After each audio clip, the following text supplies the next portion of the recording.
Welcome to all of you in KB Thind class. आज की इस क्लास में हम यूपी बोर्ड के क्लास 11th के व्यावहारिक मनोविज्ञान जो कि खंड ख है उसके यूनिट नंबर 2 मानसिक स्वास्थ्य विज्ञान के तीसरे भाग का अध्ययन करेंगे, जिसमें हम मानसिक अस्वस्थता के कारणों का अध्ययन करेंगे। तो शुरू करते हैं आज की क्लास। मानसिक अस्वस्थता के कारणों को 3 वर्गों में बांटा जाता है। समायोजन स्थापित करने में बाधक कारक, मानसिक अस्वस्थता की प्रवृत्ति को प्रेरित करने वाले कारक, मानसिक अस्वस्थता उत्पन्न करने वाले प्रत्यक्ष कारक यानी तात्कालिक कारक। अब हम इन तीनों का विस्तृत अध्ययन कर लेते हैं।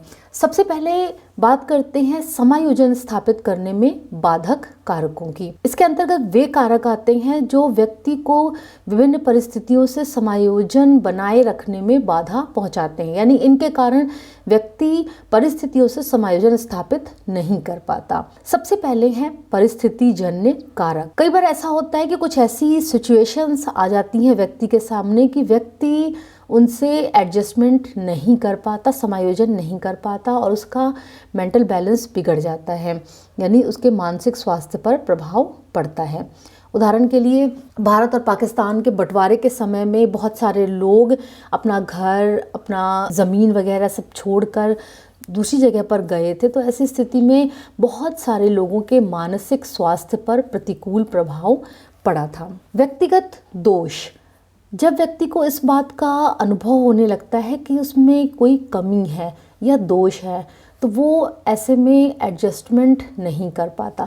ये ज़रूरी नहीं है कि जैसा व्यक्ति अनुभव कर रहा है वो वास्तविकता हो। कभी कभी व्यक्ति इस प्रकार की गलतफहमी पाल लेता है और कभी कभी ऐसी वास्तविकता भी होती है।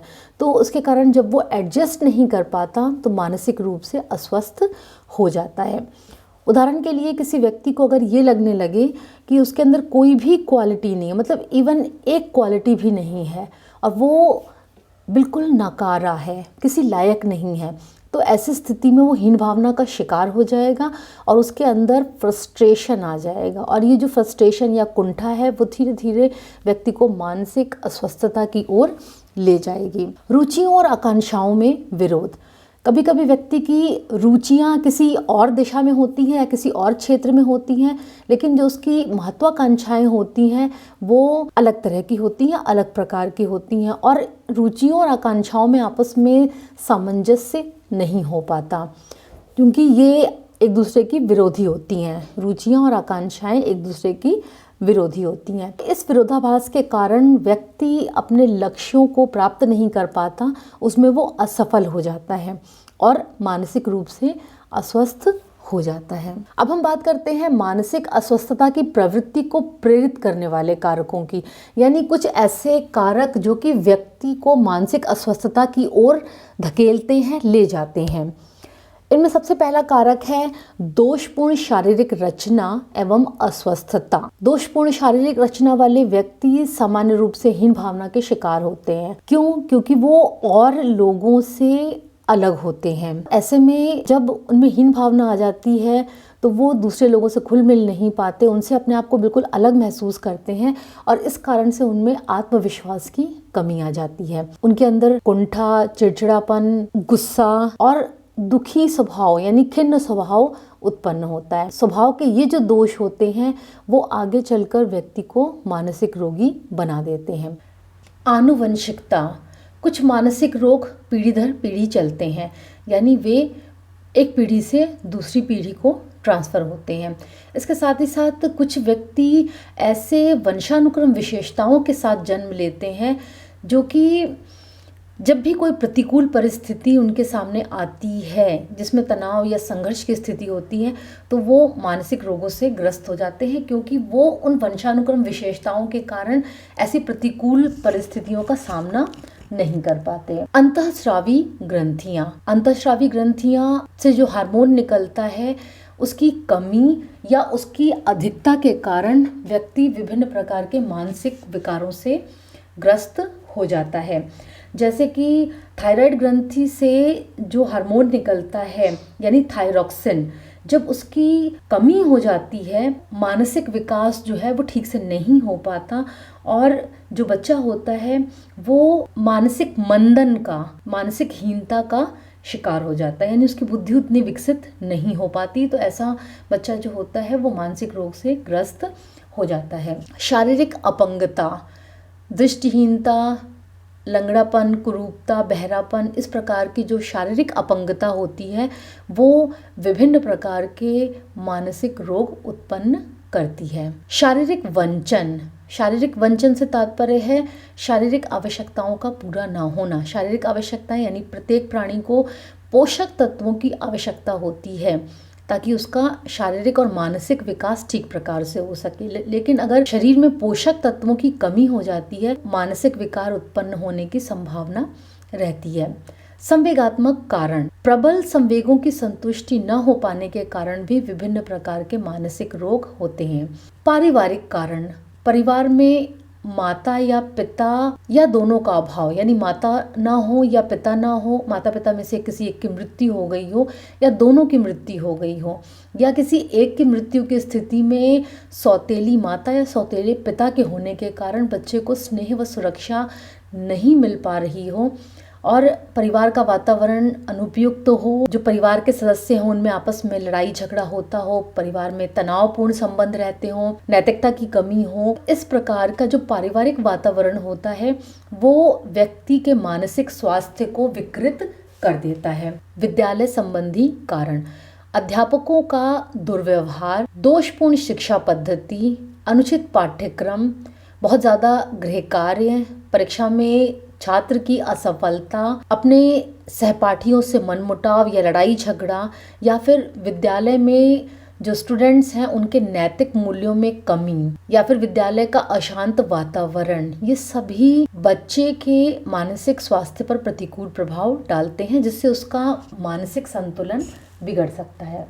सामाजिक कारण, कभी कभी समाज विरोधी तत्व व्यक्ति के मन पर भारी आघात पहुंचाकर उसे मानसिक रूप से असंतुलित कर देते हैं।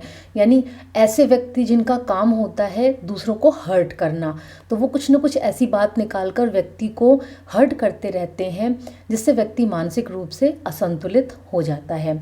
इसके अलावा अगर किसी व्यक्ति के साथ ऐसा हो रहा हो कि उसके जो भी काम है या जो भी विचार हैं उनका बिना मतलब के विरोध किया जा रहा हो, उसके पड़ोसियों और मित्रों के द्वारा उसे समाज में वो प्रतिष्ठा या वो स्थान प्राप्त ना हो रहा हो जिसका वो अधिकारी है, तो निश्चित रूप से ऐसे में व्यक्ति के अंदर हीन भावना उत्पन्न हो जाती है और व्यक्ति कुंठा और तनाव का शिकार हो जाता है। आर्थिक कारण, आर्थिक तंगी के कारण व्यक्ति की आवश्यकताएं और इच्छाएं अतृप्त रह जाती हैं और कई बार उसे अपनी बहुत सारी इच्छाओं का दमन भी करना पड़ता है। तो ये जो दमित इच्छाएं होती हैं, ये व्यक्ति इन इच्छाओं के कारण विभिन्न प्रकार के अपराध और समाज विरोधी व्यवहार करने लगता है और ये जो समाज विरोधी व्यवहार या अपराध होते हैं उनके कारण कई बार व्यक्ति में मानसिक विकार उत्पन्न हो जाते हैं।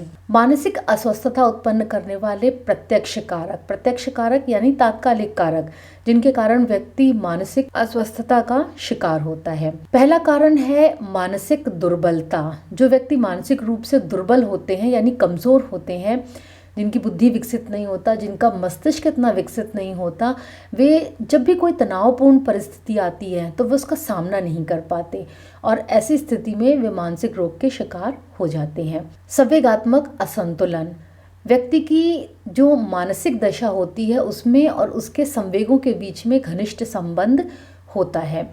जब व्यक्ति को संवेगात्मक असंतुलन का सामना करना पड़ता है यानी उसके जो इमोशंस हैं वो डिसबैलेंस होते हैं किसी भी कारण से, वो उसका ठीक प्रकार से सामना नहीं कर पाता और मानसिक रूप से अस्वस्थ हो जाता है क्योंकि संवेग जो होते हैं वो व्यक्ति की मानसिक दशा से संबंधित होते हैं। यौन हताशा, यौन इच्छा की सामान्य तृप्ति प्रत्येक व्यक्ति के लिए आवश्यक है, लेकिन जब कुछ ऐसी स्थितियां हो जब व्यक्ति अपनी यौन इच्छाओं की तृप्ति ना कर पा रहा हो या फिर उसे उनका दमन करना पड़े, तो ऐसी स्थिति में व्यक्ति में हताशा उत्पन्न होती है और ये हताशा उसे असामान्य बना देती है।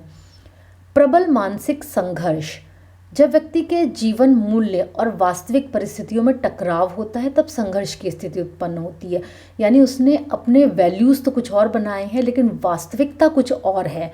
तो ऐसी स्थिति में जाहिर सी बात है दोनों विरोधी हो गए तो उनमें टकराव और संघर्ष होगा। ऐसी स्थिति में व्यक्ति के मन में कन्फ्लिक्ट्स यानी कि अंतर्द्वंद उत्पन्न होता है और ये जो अंतर्द्वंद होता है इसके कारण व्यक्ति मानसिक संतुलन खोकर मानसिक रोगों का शिकार हो जाता है।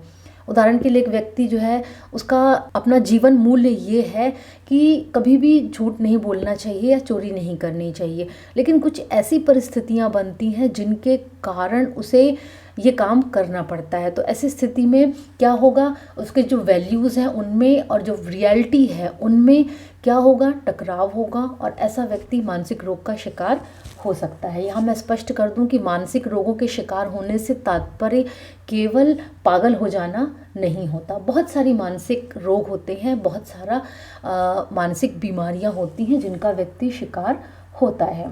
प्रतिबल परिस्थितियां, व्यक्ति को अपने जीवन में अनेक प्रतिबल परिस्थितियों का सामना करना पड़ता है। प्रतिबल परिस्थितियां जो व्यक्ति पर मानसिक दबाव डालती हैं। तो ये जो दबावपूर्ण परिस्थितियां होती हैं ये व्यक्ति के अंदर चिंता और निराशा उत्पन्न करती हैं, जिनके कारण व्यक्ति मानसिक अस्वस्थता का शिकार होता है। भावनाओं और संवेगों का दमन, जब व्यक्ति अपनी भावनाओं और संवेगों को बलपूर्वक दमित करता है, एक सीमा तक तो कोई प्रॉब्लम नहीं होती, लेकिन जब एक सीमा के बाद यानी एक लिमिट क्रॉस हो जाती है और व्यक्ति अपनी भावनाओं और अपने इमोशंस को बराबर दमन करता जा रहा है, तब ऐसी स्थिति में ये जो भावनाएं उस समय तो दमित हो जाती हैं लेकिन ये अचेतन मन में चली जाती हैं और अचेतन मन में ये निष्क्रिय होकर नहीं रहती बल्कि सक्रिय होकर रहती हैं। और समटाइम्स ऐसा होता है कि ये सक्रिय होकर क्या होता है, एक विस्फोट के तरीके से बाहर आती हैं। तो ये जो विस्फोट होता है ये मानसिक अस्वस्थता के रूप में होता है। तो ऐसी स्थिति में व्यक्ति भयंकर मानसिक अस्वस्थता का शिकार होता है।